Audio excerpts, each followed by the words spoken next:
Napoleón lo intentó, y en su último encuentro con Josefina dijo: Josefina, he tenido tanta fortuna como cualquiera en este mundo, y sin embargo, en esta hora, eres tú la única persona de la tierra en quien puedo confiar. Y los historiadores dudan que pudiera confiar aún en ella. Alfred Adler, el famoso psicólogo vienés, escribió un libro titulado ¿Qué debe significar la vida para usted? En ese libro dice así: el individuo que no se interesa por sus semejantes es quien tiene las mayores dificultades en la vida y causa las mayores heridas a los demás. De esos individuos surgen todos los fracasos humanos. Es posible leer veintenas de eruditos tomos sobre psicología sin llegar a una declaración más significativa para usted o para mí. No me agradan las repeticiones, pero esta afirmación de Adler está tan rica de significado que voy a repetirla en bastardilla. El individuo que no se interesa por sus semejantes es quien tiene las mayores dificultades en la vida y causa las mayores heridas a los demás. De esos individuos surgen todos los fracasos humanos. Yo seguí cierta vez en la Universidad de Nueva York un curso sobre redacción de cuentos cortos, y durante ese curso el director de una importante revista habló ante nuestra clase.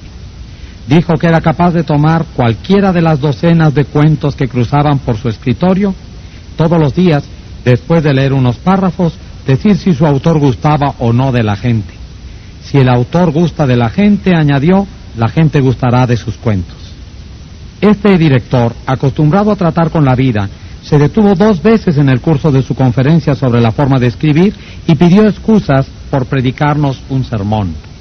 Les estoy diciendo, expresó, las mismas cosas que diría un predicador, pero recuerden que deben tener interés por la gente si quieren atraer interés como cuentistas.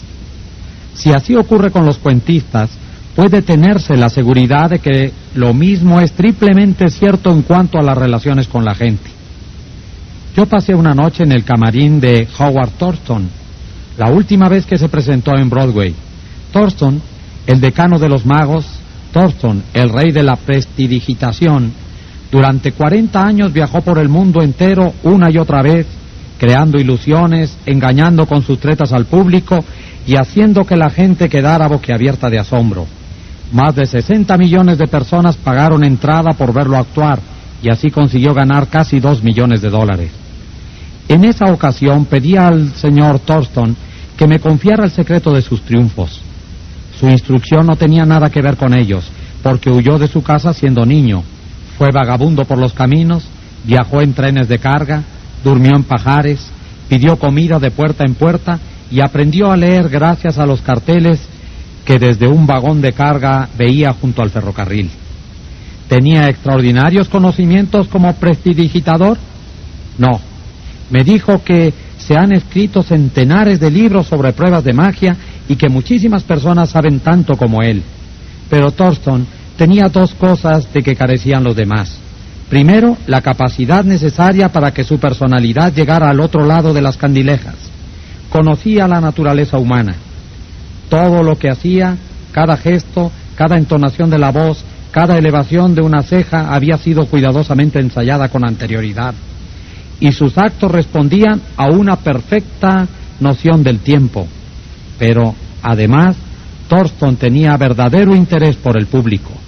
Me refiero a que muchos prestidigitadores miraban al público y decían para sus adentros: bien, ya tenemos otro montón de tontos, qué bien los engañaré. Pero el método de Thurston era del todo diferente. Confesóme que cada vez que entraba al escenario se decía: estoy agradecido a toda esa gente que ha venido a verme. Son ellos quienes me permiten ganarme la vida en forma tan agradable. Por ellos haré esta noche todo lo mejor que pueda. Declaró que jamás se acercaba a las candilejas sin decirse primero, una vez tras otra: adoro a mi público, adoro a mi público. ¿Ridículo? ¿Absurdo? Tiene usted derecho a pensar lo que quiera. Yo no hago más que repetir, sin comentarios, una receta utilizada por uno de los magos más famosos de todos los tiempos. George Dyke, de North Warren, Pensilvania, se vio obligado a retirarse de su negocio de estación de servicio después de trabajar en él durante 30 años, cuando se construyó una nueva autopista por el sitio que ocupaba su establecimiento.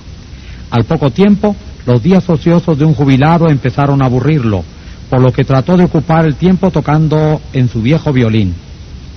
Pronto empezó a viajar por toda su área, asistiendo a conciertos y visitando a consumados violinistas. En su estilo humilde y amistoso, se interesó por conocer el pasado y las ideas de todos los músicos que conocía. Aunque él mismo no era un gran violinista, hizo muchos amigos en el mundo de la música. Asistió a toda clase de eventos musicales, y los aficionados a la música country de todo el este de los Estados Unidos llegaron a conocerlo como el tío George, el rascador de violín del condado Kinsua. Cuando conocimos al tío George, tenía 72 años y disfrutaba de cada minuto de su vida. Gracias a su interés en otras personas, logró crearse una nueva vida en un momento en que la mayoría de la gente considera terminados sus años productivos. Ese mismo era uno de los secretos de la asombrosa popularidad de Teodoro Roosevelt. Hasta sus sirvientes lo adoraban. Su valet, James E. Amos, escribió acerca de él en un libro titulado Teodoro Roosevelt, héroe de su valet. En este libro narra Amos este ilustrativo incidente. Mi mujer preguntó una vez al presidente qué era una codorniz. Jamás había visto una, y el presidente se la describió detalladamente. Algún tiempo después sonó el teléfono de nuestra casita. Amos y su esposa vivían en una casita alejada del edificio principal en la finca que Roosevelt tenía en Oyster Bay. Mi mujer respondió al llamado. Era el señor Roosevelt. Dijo que había llamado para decirle que frente a la ventana había una codorniz y que si mi mujer se asomaba podría verla. Estas cositas eran características de él. Cada vez que pasaba frente a nuestra casita, aunque no nos viera, le oíamos llamar, "Uhu, Annie", o "Uhu, James". ¿Cómo es posible que los empleados no gustaran de un hombre así? ¿Cómo podría dejar de gustar a nadie? Roosevelt fue a la Casa Blanca un día en que su sucesor, el presidente Taft, y su esposa no estaban. Su auténtica simpatía por la gente humilde quedó demostrada por el hecho de que saludó uno por uno a todos los sirvientes de la Casa Blanca hasta los peones de la cocina. Cuando vio a Alice, ayudante de cocina, escribe Archie Booth, le preguntó si todavía hacía pan de maíz. Alice le respondió que a veces lo hacían para el personal de servicio, pero que nadie lo comía entre los amos. Muestran muy mal gusto, repuso Roosevelt, y ya se lo diré al presidente cuando lo vea. Alice le llevó un trozo de pan de maíz, y Roosevelt fue hasta el despacho principal comiendo y saludando a jardineros y criados al pasar. Hablaba con cada uno como lo había hecho en el pasado. Ike Hoover, que había sido ujier en la Casa Blanca durante 40 años, me dijo con los ojos llenos de lágrimas, "Es el único día feliz que hemos tenido en casi 2 años, y ninguno de nosotros lo cambiaría por un billete de $100.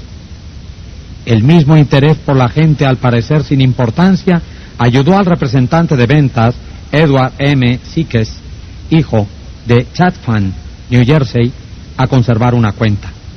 Hace muchos años, nos dijo, visité a clientes de la empresa Johnson & Johnson en el área de Massachusetts. Una cuenta era la de una farmacia de Hingham. Cada vez que iba a este negocio, siempre hablaba con el empleado de refrescos y el del mostrador unos minutos, antes de hablar con el dueño para recibir la orden. Un día, el dueño me dijo que no tenía interés en comprar productos de Johnson & Johnson porque consideraba que esta firma estaba concentrando sus actividades en los supermercados, en detrimento de las farmacias chicas como la suya. Salí muy decaído y di vueltas por el pueblo varias horas. Al fin, decidí volver a la farmacia y tratar de explicarle nuestra posición al dueño. Cuando volví a entrar, como siempre, saludé a los empleados. Al verme el dueño, me sonrió y me dio la bienvenida. Me dio una orden de compra que superaba las suyas habituales. Lo miré sorprendido y le pregunté qué había sucedido para hacerle cambiar de opinión desde mi visita anterior apenas unas horas antes. Me señaló al muchacho que atendía el mostrador de refrescos y dijo que cuando yo había salido antes, este joven había venido a decirle que yo era uno de los pocos vendedores que venían a la farmacia que se molestaba en saludarlo, a él y a los otros empleados. Le dijo al dueño que si había un vendedor que se merecía hacer buenos negocios, era yo. El dueño estuvo de acuerdo y siguió siendo un buen cliente, Nunca olvidé que un genuino interés en la otra persona es la